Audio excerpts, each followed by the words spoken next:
Good afternoon, this is Reading for Charity again. This time up we have The Furthest North by, and I tried to get this name right, Fridtjof Nansen. That might be off. I got one of those little audio snippets and I practiced it several times before trying to say it. Fridtjof, I think it is, Nansen. And if I've just mangled that, I highly apologise. The Furthest North. This was a superb novel, uh, and even if you can call it a novel, it's not a novel in any way, shape, or form. So it is a mildly fictionalized account of the real voyage that they took to get to the North Pole as possible at the turn of the century, so late 19th century. So when was it? 1890 something, 1893, 97, something like that. The This is a translation because the original is in Swedish, Norwegian, I think one of those languages, Scandinavian, definitely. Um, and Nansen himself is a bit of a polyglot, so he wrote the book himself. He was the captain of the voyage, or the expedition, if you like. He took photographs. He wrote poetry while he was away. They did. I think someone said. I think at one point they talk about doing watercolors. It's that he was a proper polyglot as we genuinely understand it. Scientist as well. Science. They were doing science while they were at it, and it is basically just a fantastic. Cannot speak today. A fantastic account of the voyage. Now, I've enjoyed books in the past, like Ranulph Fiennes's autobiography and his books about going to the North Pole, and this was just basically like a step on top of that.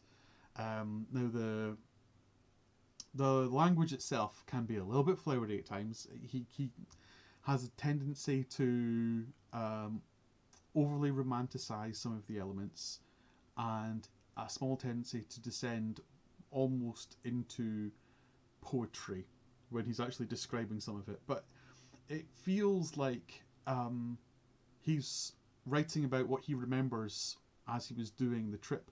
So they have the struggles, they have the pressures.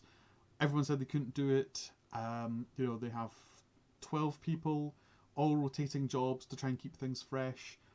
And when he's descending into the poetry, you can almost feel where he's struggling, and his brain is basically just gone off to a different place to let him actually not go completely crazy from being stuck in the ice. And so when he because this is written off his journals, um, it almost is like when he's writing with the memory of what was going on in his head, and the journals are giving him the access to the memory at the particular time, and the poetry is basically what he remembers from what his head was producing to allow him to get on with the voyage, the expedition. So the poetry bits I skimmed quite a lot in exactly the same way that I kind of skim the all the songs in Lord of the Rings. The poetry kind of went the same way. This. Where's the example? I got an example because it did get quite flowery. Here I sit in the still winter night on the drifting ice floe, and see only stars above me. Far off I see the threads of life, twisting themselves into an intricate web which stretches unbroken from life's sweet morning dawn to the eternal death stillness of ice. Thought follows thought. You pick the whole pieces, and it seems so small, but high above all towers one form. Why did you take this voyage? Could I do otherwise? Can the river arrest its course and run uphill? My plan has come to nothing. And it kind of goes on like that when he's suffering some of the moments of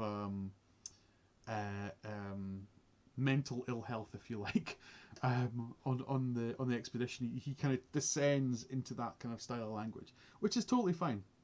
But the bits where he talks about more scientific, and when they talk about preparations for the expedition, those are the bits I really actually enjoy. Those are the insights into actually what it takes to put on an expedition to the North Pole. Those are the bits I found really interesting.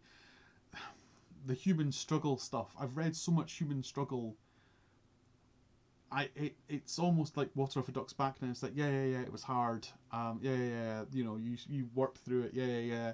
You know, you all came together as a team. You know, you overcame the obstacles. Fine, yes.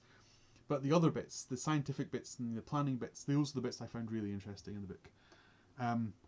So should you read this book?